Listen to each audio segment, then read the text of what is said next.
A lot of sensors tend to use IR technology. For example, this one right here is a little U shape. It shoots out light from one side, receives it on the other, and if anything is in the middle blocking it, it shoots out an event and tells you, hey, something's happening, something's blocking it. Then we have this one right here, which is an obstacle detection sensor that uses IR technology, so it shoots out IR and receives it at the same time, and it bounces off with the object in front of it, and as it gets closer and closer, depending on the sensitivity, will shoot out an event telling you, hey, there's something in front of you, watch out.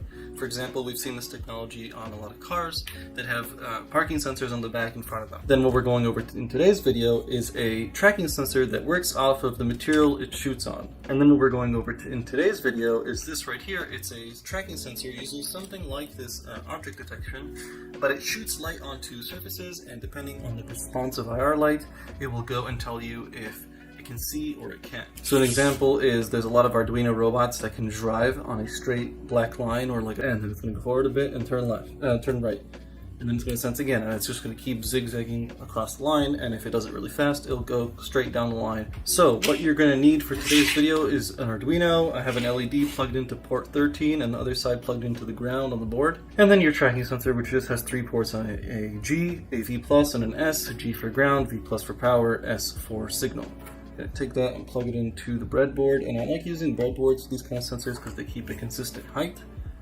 Obviously, if you're using a material that's not very reflective, but you're very close to the sensor, it's going to go and activate it. The cool thing about these sensors is they actually compute all the information, like this one right here and this one right here, on the board, and activate an LED on the board. So if I know if you get close enough, you'll actually see the LED turns on. Even though there's no code running in here, it's just what the hardware is doing on the sensor. So put your Arduino on the side, take your keyboard, and open up your Arduino editor. The first thing we're going to want to do is declare 2 variables. The first one is going to be, let me just turn off caps, const int, and then we can call it, for example, LED. This is going to be port 13, and then we're going to have another const int, and this could be our tracker, and then it's going to go on port number 8.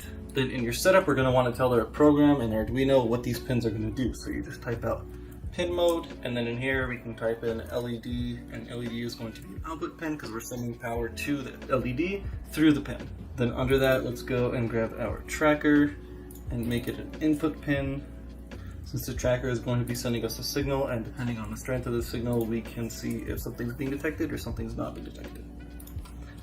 And that's pretty much it. Now in your loop, you can do whatever you want with that data. So for example, let's go and make a int here called value, and inside of that, we're going to go and call digital read, which will read off of a digital pin, and in this case, we want to read off tracker. Then on the next line, we can do whatever we want with that. So let's make a quick conditional statement here, if else, and then in the top here, we're going to say if the value is ever equal to high, then that means that nothing is being sensed, and we want to go and, for example, turn on the LED. So just type in LED and then high. Now, if we went and checked the sensor and we weren't sensing anything, we're going to want to turn off the LED. In this case, I have a red LED, so red LED turning on would be like warning, you're off track.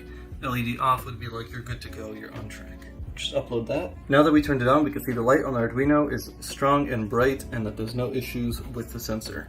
If I move something really close to it and it actually senses something in front of it, it's going to turn off the LED and repeat it. Now we can see that the LED on the Arduino is big and bright. If we take our sensor and just put it straight onto something, which is obviously going to reflect back some light, we can see that the LED turns on and off. Let's go ahead and grab this piece of paper with black tape on it and use this as an example of what the Arduino car would be doing. It would be going straight with slight left and right motion, and every time it goes slightly left and right, if it ever falls off track, like that, then we're going to tell it, okay, you fell off track, there's something that's reflecting the light back into the sensor, and you should go right now. And it's going to go straight, but slightly right. And it's going to go, and boom.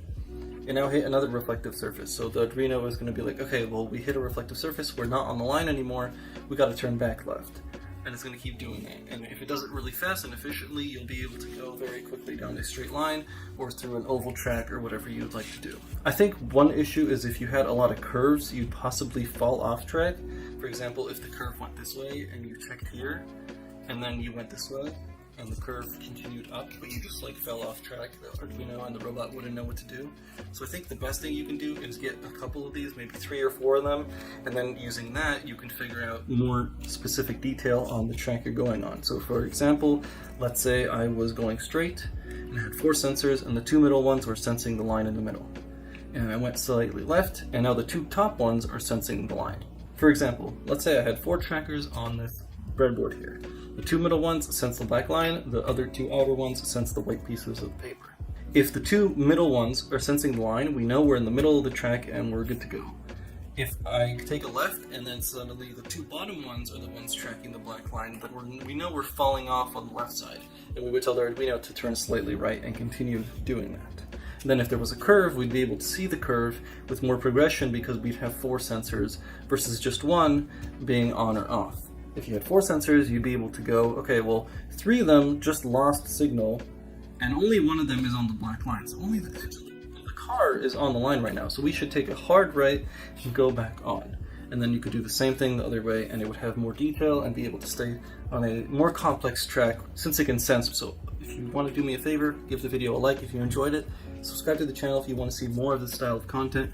Right now I'm just doing a bunch of sensor videos so that you guys can have references when I make actual robots on how to use a specific sensor in a specific setting. Thanks so much for being here, and I'll see you in the next video.